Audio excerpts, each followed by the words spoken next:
जे जुग चारे आर जा होर दसूणी होए, नवां खंडां विच जाणीए नाल चले सब कोए। चंगा नाम रखाए कै जस कीरत जग ले, जे तिस नदर न आवई तां बात न पुछे के। कीटा अंदर कीट कर दोषी दोष दरे, नानक निर्गुण गुण करे गुणवंतियां गुण दे। तेहा कोई न सुझई जे तिस गुण कोए करे। जपजी साहब दी 7ਵੀਂ पौड़ी विच साहिब श्री गुरु नानक देव जी महाराज मनुख दी बुनियादी लालसा दा जिक्र करदे ने, चाहत दा, ख्वाहिश दा। प्राणा दे गहरे तल विच जीवन दी आस बड़ी प्रबल है, जीवन दी लालसा बड़ी प्रबल है। और ये हकीकत है कि जितनी प्रबल जीवन दी लालसा होवेगी उतना ही प्रबल मरण दा भय होवेगा। एक सिक्के दे ये दो पहलू ने और एक पहलू अलग नहीं कीता जा सकता। जीवन दी जितनी वड्डी लालसा मरण दा उतना ही वड्डा भय। किसे मासूम बच्चे नू जद कोई बुजुर्ग असीस भी देंदा है तां यही कहंदा है तेरी उम्र बहुत वड्डी होवे, तू हजारां साल तक जीवे, तू बहुत वड्डी उम्र भोगे। तो बहुत वड्डी उम्र भोगना कोई असीस नहीं है, इनू आशीर्वाद नहीं समझना चाहिए। पृथ्वी दे उत्ते ऐसे दरख्त खड़े ने जिन्हां दी उम्र 2000 साल तो भी ज्यादा है। अजगर सप कहंदे ने बहुत लंबी उम्र रखदा है। सागर दे विच अनेकां ऐसियां मछलियां ने जो 500 साल तो भी ज्यादा जिंदा रह सकदियां ने। तो ज्यादा जीवना कोई खास मैने नहीं रखदा। सफल जीवन जीवना धर्म दा ये मूल उपदेश है। लंबी उम्र भोगनी ये कोई बहुत वडियाई नहीं, चंगी जिंदगी भोगनी ये वडियाई है।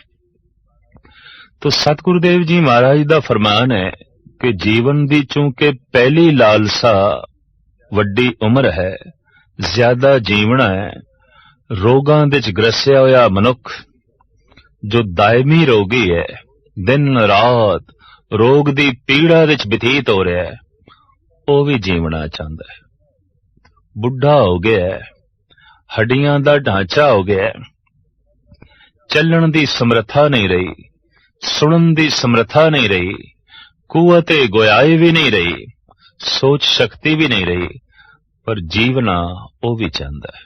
जीवन दी बहुत वड्डी प्रबल लालसा इस बुढ़े दे अंदर भी मौजूद है। और जितना प्रबल जीवन दी अंदर कोई लालसा रखेगा उतना ही मौत दे भय तो भयभीत होवेगा। तो सतगुरुदेव जी महाराज कहते उम्र इतनी लंबी होवे, कितनी? जे जुग चारे आर जा, रूहे जमीन देते इतनी वड्डी उम्र अज तक ते किसे दी होई नहीं। लेकिन सतगुरुदेव जी महाराज कहते 500 वरे जीवना, 1000 साल जीवना कोई बहुत वड्डी गल नहीं। कोई जीवे 4 युगां तक, इतनी लंबी जिंदगी किसे नू प्राप्त हो जाए। जे जुग चारे आर जा होर दसूणी होए। एक एक युग दी उम्र भी पुराणिक ग्रंथां दे मुताबिक लखां साल दी है। ते हुण 4 युगां दी उम्र ते काफी बनदी है। ते सतगुरुदेव जी महाराज कहंदे ने ये होर 10 गुणा वध जाए, इतनी लंबी उम्र होवे। जे जुग चारे आर जा होर दसोणी होए। तो प्रथम लालसा जीवन दी, दूसरी लालसा मनुख दे अंदर यह आउंदी है कि हर बंदा मैनू चंगा चंगा आखे, महान आखे, हर बंदे दी जबान दे ते मेरी उपमा होवे, मेरी तारीफ होवे। मनुख दी बुनियादी बुखां दे चों यह भी एक बुख है। जिथे बहुत लंबी उम्र भोगना चाहता है, उत्थे यह भी चाहता है कि हर एक दी रसना ते मेरा जिक्र होवे, हर एक जबान मेरी तारीफ करे, मेरी उपमा दे पुल बनने। तो पातशाह दा फरमान है, नवां खंडां विच जाणीए नाल चले सब कोए। सिर्फ वड्डी उम्र ही ना होवे, बल्कि 9 खंड पृथ्वी दे च जाणिया जाए। किसी दी तां सिर्फ वाकफियत अपने घर दे च ही आउंदी है, घर दी 4 दीवारी दे च ही लोकी जाणदे ने उसनूं। इस तो ज्यादा किसी नूं कोई नहीं पता। लेकिन कुछ एक मनुख ऐसे होंदे ने कि उन्होंने मुहल्ले वाले भी जानते हैं। जिस कलोनी दे चो रहिंदा है, सारे उसनूं जानते ने, उसकी इतनी चर्चा होंदी है। कई दफा इस तो ज्यादा मनुख समर्थ बन जाता है, ते जिस शहर दे रहिंदा है, सारे देशवासी, सारे शहरवासी उसनूं जानते ने, सारे देशवासी उसनूं जानते ने। और कई दफा ऐसा भी होंदा है कि सारा संसार उसनूं जानदा है। इतनी उसकी प्रतिष्ठा हो जाती है, इतनी उसकी जगत दे चर्चा हो जाती है, सारे संसार विच उहदी गल चलती है। तो पातशाह कहते हैं सिर्फ यही ना होवे कि उसकी उम्र बहुत वड्डी होवे, 9 खंड पृथ्वी दे जाणिया भी जाए, 9 खंड पृथ्वी दे सारियां नूं पता भी होवे कि इस ढंग दा भी कोई मनुख है। पर साहब नाल कहंदे ने नाल चले सब कोए। वो जिस पासे जावे उहदे नाल हामी भरन वाले सारे ही होवन। मजाल कोई इनकार कर जाए, कोई सामने खड़ा हो जाए, उहदे नक्शे कदम ते चलन वाले होवन। जिधर ओ चले जगत उस पासे चले, जो कुछ ओ बोले जगत ओही कुछ करे। इतनी वड्डी कोई समर्था दा मालिक हो जाए, पातशाह कहते ने फिर होर भी उसदे कोल खूबियां होवन। चंगा नाम रखाए के जस की रत जग ले। इतना उसदा नाम चंगा हो जाए कि संसार दी हर जबान दे उत्ते उसदी कीर्ति होवे, उसदा जस होवे, उसदी महिमा होवे। महाराज कहते ने इतनियां खूबियां दा भी कोई मालिक बन जाए तां जे तिस नदर ना आवई तां वात ना पुछे के। जे परमात्मा दी निगाह दे थल्ले नहीं आया तां अगे किसे ने गल नहीं पुछनी।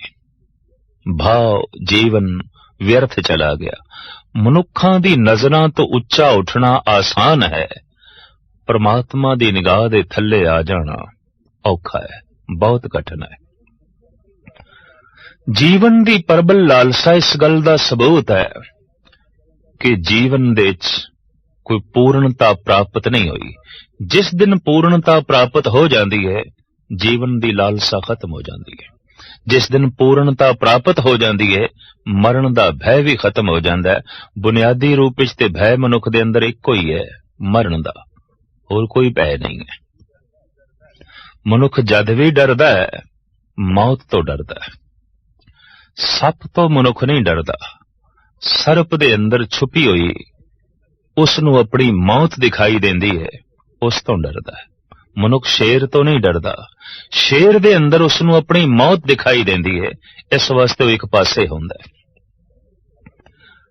और अगां चलिए, मनुख दे अंदर ये जिहड़ा प्रबल भय है, ये रोम रोम दे च व्यापक है। इस वास्ते सियाणे कहंदे ने कि धर्म दी मूल शिक्षा इन्हां ही 2 गल्लां दे उपर खड़ी है कि जीवन दी लालसा तो उच्चे हो जाना ते मरण दे भय तो रहत हो जाना।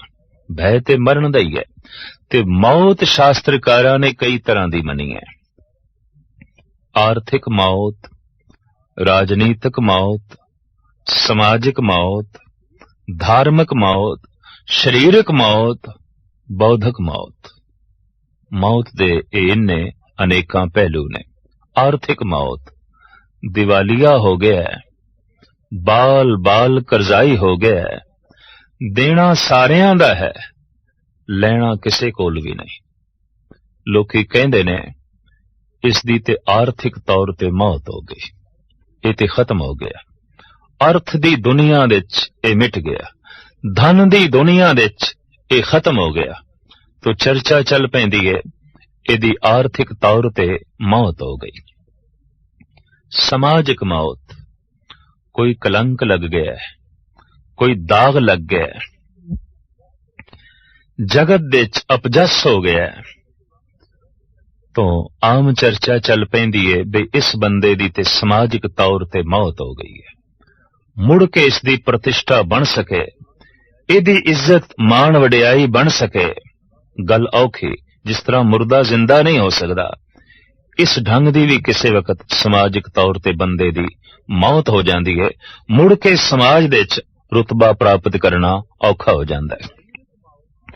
शरीरक मौत, आमदे हुए श्वास ना आवन, चलदे हुए श्वास रुक गए, शरीरक मौत। और इसे तरीके नाल बुद्धि दे च विचारां दी शक्ति ही खत्म हो गई, आमदे हुए विचार रुक गए। जैसे कि पागल है, इहदी बौद्धिक तौर ते मौत है, दिमागी तौर ते मर चुके है। शरीरक तौर ते जिंदा है, बौद्धिक तौर ते मुर्दा है, पागल। ओदे कोल शरीर दी जिंदगी ते है, ओदे कोल बौद्धिक जीवन नहीं है, ओदे कोल दिमागी जिंदगी नहीं है।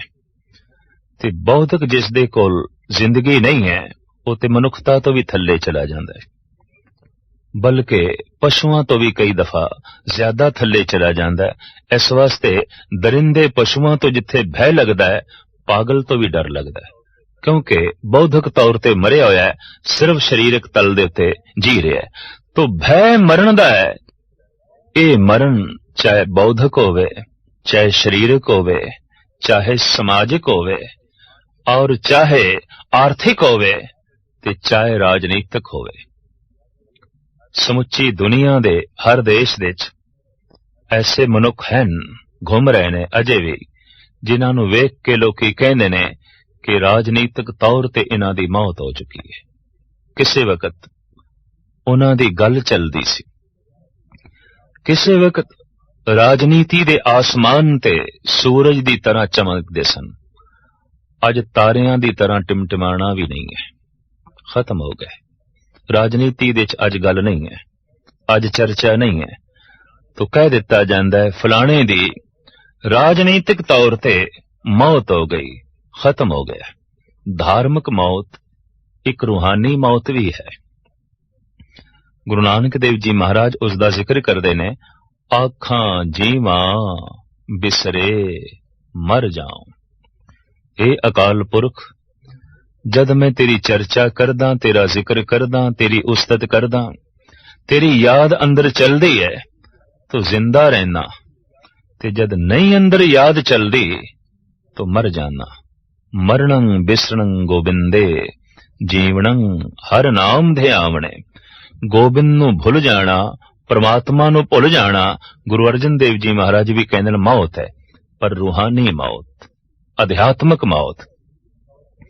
शरीरक तौर ते मनुख जिंदा होवे, बौद्धिक तौर ते मनुख जिंदा होवे, पर अंदर परमात्मा दा चिंतन ना होवे, तो सतपुरुष कहंदे ने ये रूहानी तौर ते मुर्दा है, ये धार्मिक तौर ते मरिया होया है। धर्म दी दुनिया दे ते ये बिल्कुल खत्म है, इहदी कोई गल नहीं है। तो भय मौत दा है, चाहे ये मौत राजनीतिक होवे, समाजिक होवे, धार्मिक होवे, शरीरक होवे या आर्थिक होवे, भय मौत तो ही लगता है। क्योंकि मौत दे च मनुख मिटदा है, खत्म होता है, ते खत्म होना नहीं चाहता, कारण अधूरा है। अगर पूर्ण हो जाए तो फिर मौत आनंददायक बन जाती है। भगत सिरमौर श्री कबीर जी महाराज दा वाक, जिस मरने ते जग डरे, मेरे मन आनंद, मरने ही ते पाइए पूरन परमानंद। मौत क्यों आनंद बन गई? क्योंकि जीवन दी लालसा नहीं रही। ते जीवन दी लालसा क्यों नहीं रही? जीवन दा जो लक्ष्य सी उदी प्राप्ति हो गई। जीवन दा जो निशाना सी उस तक पहुंच गए। जिंदगी दी जो मंजिल सी वो प्राप्त हो गई। जब ठिकाना मिल गया, घर तक पहुंच गए, ते हुण ये जिहड़ा जीवना है, इस मार्ग नूं की करिए? घर ते पहुंच के मनुख मार्ग तो किनारा कश हो जाता है, एक पासे हो जाता है। तो जिस दिन परमात्मा की प्राप्ति हो जाती है, जीवन की लालसा खत्म। ते जिथे जीवन की लालसा खत्म, उत्थे मरण का भय भी खत्म। आदि काल तो लोकी कोशिश करते रहने कि उम्र वड्डी करिए, और इस तरह का आबे हयात, इस तरह के कुछ ते वैद लोग बनाते रहने जिहदे नाल मनुख वड्डी उम्र भोग सके। अमर फल दी दास्ताना भी धार्मिक ग्रंथां विच मिलदियां ने, जिन्हों खा के बंदा अमर हो जाता है। अमर फल लगदा है कोई बूटी, कोई दवाई, इस ढंग दी मनुख तलाश करदा रहा जिस दे नाल ज्यादा दिन तक जी सके, ज्यादा दिन इस पृथ्वी दे ते श्वास ले सके। इस लालसा ने तरह तरह की जड़ी बूटियां नूं जन्म दिता, कुश्तियां नूं जन्म दिता, आबे हयात दी तलाश करन देते मनुख नूं मजबूर कीता, और अमर फल दी तलाश करन लगिया मनुख ने अपनी जिंदगी व्यतीत की थी। दूजे पासे जोगी श्वासां नूं ही रोक के बैठे ने, इस वास्ते उम्र लंबी करनी है, ज्यादा जी लईए, ते जीवना ते इस श्वास है, इस पूंजी नूं बचा लईए। पूंजी नूं अगर जमीन दे दफन ही कर दईए तो किसी कम दी नहीं है।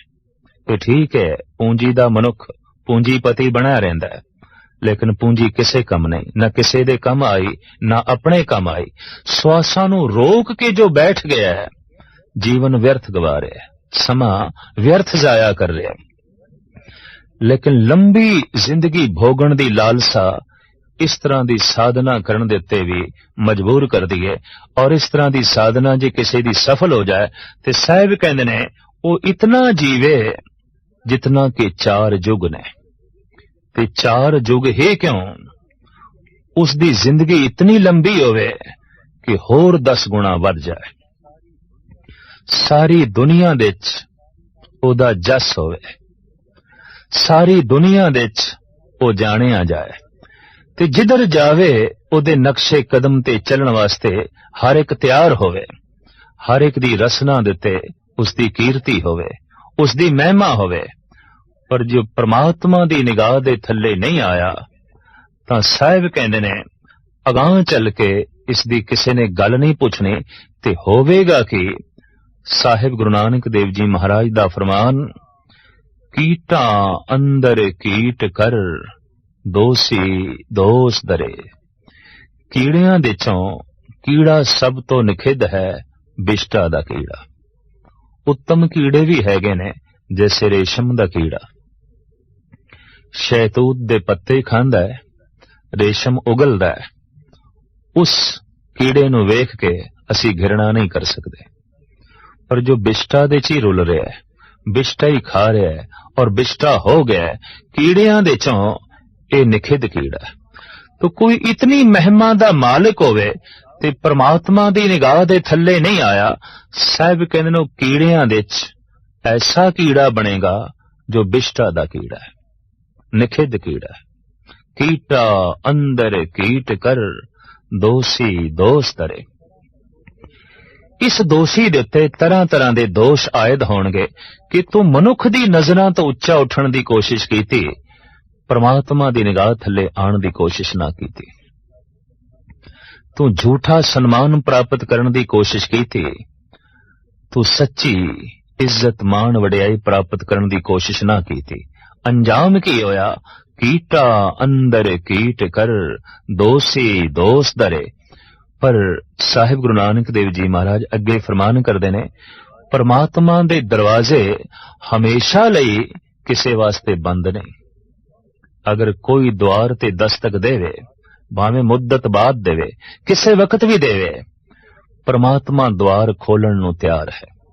इस वास्ते सतगुरु कहंदे ने, नानक निर्गुण गुण करे, गुणवंतियां गुण दे।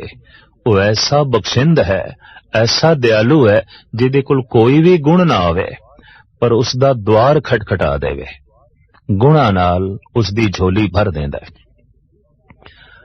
और एक गुण इतना महान है कि लखां रुपए दे बदले भी बाजार विच मिलेगा नहीं। सबर, संतोख, खिमा, सील, संजम और प्रभु दा ज्ञान, आनंद, रस बाजार विच सारी पूंजी भी खर्च करिए ते नहीं मिलेगा। पर परमात्मा ऐसा दयालु है, जिहड़ा उसदे द्वार दे उत्ते दस्तक देंदा है, अपने दैवी गुणा नाल ओदी झोली भर देंदा है। तो सतगुरु दा फरमान, नानक निर्गुण गुण करे, गुणवंतियां गुण दे। ते जिहड़े पहले तो ही गुणवान ने, उन्हां दी झोली दे च होर गुण पा देंदा है। ते मनुख दी महानता गुणा करके, कोई मनुख निखिद्ध है, किस तरह पहचान होवेगी? अवगुण ने। ते कोई मनुख महान है, किस तरह पहचान होवेगी? ओदे कोल गुण ने। कोई परमात्मा दे नेड़े चला गया, किस तरह पहचान होवेगी? ओदे कोल गुण ने। ते गुण सारे ही परमात्मा दे ने। जैसे पृथ्वी दे ते जितनी भी रोशनी है, सारी दी सारी सूरज दी है। जगत दे जितने भी गुण ने, सारे दे सारे गुण अकाल पुरख दे ने, परिपूर्ण परमात्मा दे ने। तो साहिब कहंदे ने, जिहड़ा गुणवान है, गुणा नाल उसदी होर झोली भर देंदा है। ओ परिपूर्ण परमात्मा जिहड़ा उसदे द्वार दे ते दस्तक देंदा है। नानक निर्गुण गुण करे, गुणवंतियां गुण दे। तेहा कोय न सुझई, जे तिस गुण कोय करे। साहिब गुरु नानक देव जी महाराज दा फरमान, मैं समूह जगत दे ते निगाह मार के वेख लईए, ऐसा दाता होर कोई भी नहीं। परमात्मा वर्गी होर कोई हस्ती नहीं कि निगुणियां नूं गुण दे देवे ते गुणवानां दी झोली होर गुणां नाल भर देवे, आनंद नाल भर देवे। ऐसा बख्शिंद, ऐसा दयालु, ऐसा समग्र व्यापक परमात्मा वर्गा होर कोई भी नहीं। तेहा कोय न सुझई, जे तिस गुण कोई करे। इस तरह दे गुण कोई होर दे सके, परमात्मा तो इलावा मैनू होर कोई नहीं दिखाई देंदा। और वास्तविक ये सही खोज सतपुरुषां दे सामने ही आई है कि दाता केवल परमात्मा है, अकाल पुरख है, और वो दात दे रहा है। दात की होंदी है? जिहदे बदले विच कुछ चुकाना ना पवे ते सानू मिल जाए। ये जिंदगी सानू दान विच मिली है, ये हथ ते पैर सानू दान विच मिले ने, ये कुवत, ये गुआई, ये बोलण दी शक्ति सानू दान विच मिली है, ये नेत्र सानू दान विच मिले ने, सोचण दी शक्ति सानू दान विच मिली है। और कोई मनुख अपनी झोली वड्डी करे तां होर बहुत कुछ उसदी झोली विच पै जांदा है। वो देण नूं हर वक्त तैयार है। दरअसल लैण वाले दी झोली छोटी होंदी है, या लैण वाला थक जांदा है। देंदा दे, लैंदे थक पाए, लैण वाला ही थक जांदा है, वो देंदिया नहीं थकदा। ऐसा वो दातार है, ऐसा वो परिपूर्ण परमात्मा है। इस वास्ते साहिब श्री गुरु नानक देव जी महाराज फरमान करदे ने, समग्र दुनिया दे उत्ते दृष्टि मार के मैं वेख लिया है, तेहा कोय न सुझई। इस तरह दा होर कोई भी नहीं जिहड़ा इस तरह दे गुणां दे नाल झोली भर देवे, रब्बी दैवी संपदा दे नाल माला माल कर देवे। इस तरह दा दाता जगत दे च होर कोई नहीं। अक्सर देखण दे च आया है कि बहुत दफा मंगीए भी तां भी मनुख नहीं देंदा, पर परमात्मा ऐसा है कि अणमंगिया दान देवना, कहो नानक सच संभाल जियो। उते ऐसा बख्शिंद है, उते ऐसा दयालु है, अणमंगिया ही झोली च पा देंदा है। मां बाप मिल गए ने, बिना मंग तो मिले ने। औलाद मिल गई है, बिना मंग तो मिल गई है। शरीर मिल गया है, बिना मंग तो मिल गया है। हाथ पैर मिल गए ने, बिना मंग तो मिल गए ने। सूरज दी रोशनी बिना मंग तो मिली है। घर दे विच जैसे बिजली जलदी है ते महीने बाद बिल देंदे आ, सदियां तो सूरज रोशनी दे रहा है, मुफ्त विच दे रहा है, दान विच दे रहा है, बदले विच असी कुछ नहीं चुका रहे। तो ऐसा वो परिपूर्ण परमात्मा दाता है, उस नाल जे संबंध विछिन्न हो गए ने, टुट गए ने, ये मनुख दी बदकिस्मती है। ते टुटण दा इक्को एक कारण है, जीवन दी लालसा ते मरण दा भय। हर वक्त जीवन दी लालसा दे च रहना ते हर वक्त मरण दे भय दे च रहना। कई मनुख ते इतने भयभीत होंदे ने कि अठे पैर उन्हां दे दिमाग चों एक गल किधरे निकलदी ही नहीं कि मैं बीमार ना पै जावां, मैं मर ना जावां, बनी बनाई प्रतिष्ठा मेरी खत्म ना हो जाए, कमाया होया धन किधरे मेरा नाश ना हो जाए। इस तरह दे नाश होने दा भय हर वक्त जो है बनया रहिंदा है। लिहाजा जीवन दी लालसा दा बोझ दिल दिमाग दे ते असवार रखदे ने। साहिब श्री गुरु नानक देव जी महाराज दा फरमान, मरने की चिंता नहीं, क्यों जीवन की नहीं आस, तू सर्ब जियां प्रतिपालई, लेखे सास गिरास। ये अकाल पुरख सानू मरण दा भय नहीं रहा, क्यों जीवन दी लालसा ही नहीं रही। ये अवस्था बनदी है उन्हां भगतां दी जिन्हां नू पूर्ण परमात्मा मिल गया। परमात्मा दे मिलदियां ही जीवन दी लालसा खत्म, परमात्मा दे मिलदियां ही मरण दा भय खत्म, परमात्मा दे मिलदियां ही गुणां नाल झोली भर गई। और एक एक गुण ऐसा रस देंदा है, ऐसा विस्माद देंदा है, ऐसी समाधि दे च मनुख नू ले जांदा है, जिस रस दे उत्ते, जिस आनंद दे उत्ते दुनिया दे सारे रस कुर्बान कीते जांदे ने, दुनिया दे सारे सुख कुर्बान कीते जा सकदे ने। लिहाजा इस तरह दे सुख ते आनंद नाल भगतां दी झोली हमेशा भरी रहिंदी है। साहिब कहंदे ने ओ परिपूर्ण परमात्मा इस तरह दे दैवी गुणां नाल भगतां दी झोली भर देंदा है और उन्हां नू सदैवी प्रसन्नता प्रदान कर देंदा है।